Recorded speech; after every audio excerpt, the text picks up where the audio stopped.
So recently, I've been trying to get into the Christmas spirit a little bit more. And so I've been getting ready to watch a couple of Christmas movies. Nothing better to get you into the festive mood, really. And there's just so many different classics to choose from, and so many new Christmas themed films that get released every single year. And honestly, it's such a rich and vibrant holiday with so much lore and backstory that there's so much narrative potential to fulfill. The possibilities are really endless from a filmmaking perspective. And so to me, that's why it's always quite amusing to see how often the same stories are rehashed over and over again, and in this case, it's the story of The Christmas Carol by Charles Dickens. I mean, looking on Wikipedia, there's over 40 film adaptations of this thing, and that's just a rough estimate. And I mean, 2 of them are from this year. The first adaptation of this thing was filmed for release in 1901, and in the ensuing 121 years, it seems that every new generation needs to have their turn, because apparently there's still more to say, a new version. And that's not even mentioning TV movies and specials, stage plays, opera, recordings, radio plays. In all honesty, this has to be the most oversaturated piece of media in history. And yet despite that, I really couldn't resist giving it a look when Netflix released their latest version, Scrooge: A Christmas Carol, which is an animated musical film adapted from the Scrooge musical that was released in 1970. And yeah, having seen a trailer for the film, I wasn't really expecting all that much. I figured the story had been done to death, and that either it's going to feel deeply derivative, because I mean, how much new ground could you possibly tread, or it's going to try to be different way too hard, and thus it'll come across as kind of weird and forced. But yeah, like I said, I'm still a bit of a sucker for these types of films, and so I sat down and watched it anyway. And the plot goes pretty much how you'd expect. Scrooge is an actual piece of shit, who seems to get off on ruining other people's lives and making them hate him. And so on Christmas Eve, after a full day of making his customers and lone employee miserable, Scrooge heads home to sleep, ready to continue being a bastard on Christmas Day,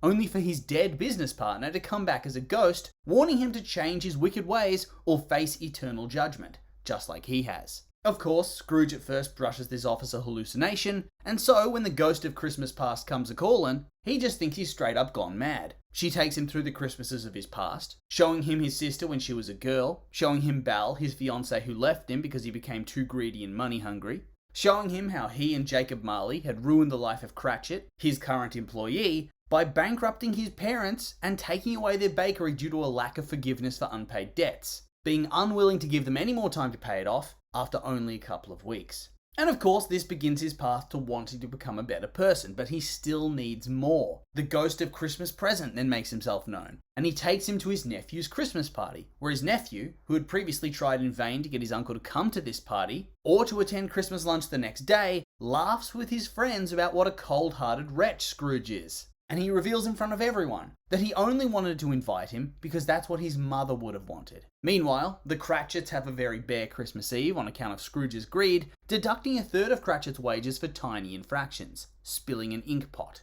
And this means that the family doesn't have enough money for both food and medicine for their sickly son, Tiny Tim. Of course, this all starts to get to Scrooge a little bit, especially coupled with the knowledge that he's the one who pushed Cratchit's family into poverty in the first place. And so he slowly starts to change his ways, but not quite fully just yet, as he still needs a visit from the ghost of Christmas yet to come, who pretty much shows him straight up that on the day he dies, people will be laughing in the streets, cheering, singing, celebrating, and only his pet dog is going to bother showing up for his funeral. And yeah, that seems a bit rough, but in this version, Scrooge really is such a massive piece of trash that you can't help but think that he probably deserves to be scorned like this. And yeah, the response to this thing was pretty mixed. On one hand, there are the critical review scores, and it's done pretty woefully from that perspective. Has a 36% on Rotten Tomatoes, which, yeah, that's really bad. And yet on the other hand, from an audience perspective, it's actually done quite well. It has an 80% on Rotten Tomatoes, although usually audience scores are quite plentiful, and a lot of films get hundreds of reviews, but this has like 50. So you can take that score with a grain of salt, I suppose. Same with the reviewers, really. There was only like 11. But anyway, I think for me, I sit somewhere in the middle of those scores. I don't think it deserves such a terribly low score, because I don't think it's all that bad. But at the same time, it's not like this is an Oscar-winning masterpiece we're talking about here. It's completely and utterly average. It's the dictionary definition of eh. And so, let's talk about the film. And we gotta start with where you always start with these sorts of films. The visuals. Yeah. I don't really know. On one hand, I do like the visuals somewhat. And then, also on the other hand, I don't. I mean, clearly the thing had a lesser budget than you'd see in the big studio, so I'm not going to fault them from that perspective. But at the same time, I'm not really sure I like the art style all that much. And that's mostly from a character design point of view. I didn't mind the backgrounds and the buildings and the scenery and all that, but the characters themselves, I don't know, they didn't do it for me. It kind of felt like a low-budget video game cutscene that went on for a bit too long, if you get what I mean. And then from visuals to narrative, we come to the story. And it's not bad. I mean, it's clearly not bad. It's pretty much a one-to-one of the book, and the book is an absolute classic. So it's not like they could do badly there. But the problem is, the script isn't that good. The dialogue can be pretty cringy at times, and honestly, it feels a bit too modern. I'm here for an old-timey Christmas classic. I do not need Scrooge cracking jokes and unleashing quips. It wasn't very funny. And it broke no new ground. And this dissonance between the world of the narrative, old-timey, grim, dark, and the actual dialogue and scripting was really weird. And then I'd also tie that complaint, that dissonance, into the music as well, because it felt out of place. And I don't know what it was, but the songs just felt wrong.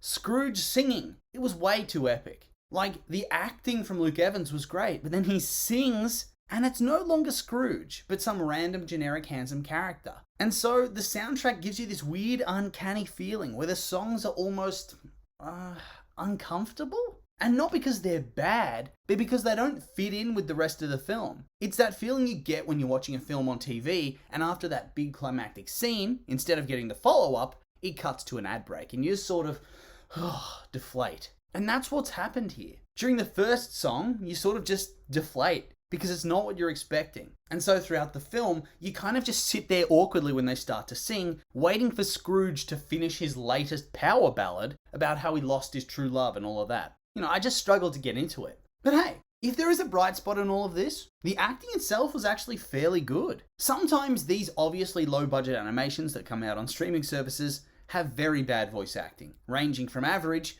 to absolute dog shit. And here, I'd say it was average to good at minimum in almost all cases. Nobody stood out as being super incredible, I guess, but there were no distractingly bad performances, at least from what I can remember. The majority of the actors really embodied each of the different characters and made them come to life in really fun ways. Luke Evans I especially liked, because until he started singing, I had no clue who was voicing Scrooge. It felt like he completely became the character in that way, which I did enjoy. And so yeah, based on this, on the balance of good and bad, the film itself is probably one that didn't need to be made. It really doesn't break any new ground or do much different than the millions of other adaptations that have come before for Christmas Carol. And there are much better versions of this story. But on the other hand, there are many, many worse. And so whilst I don't think it's awful, and in fact I did enjoy myself well enough, I wouldn't rewatch it. And it probably doesn't have a place on the Mount Rushmore of Christmas classics. But yeah, I still think critics were wrong to just blanket call it terrible. And I think its Rotten Tomatoes score is quite harsh.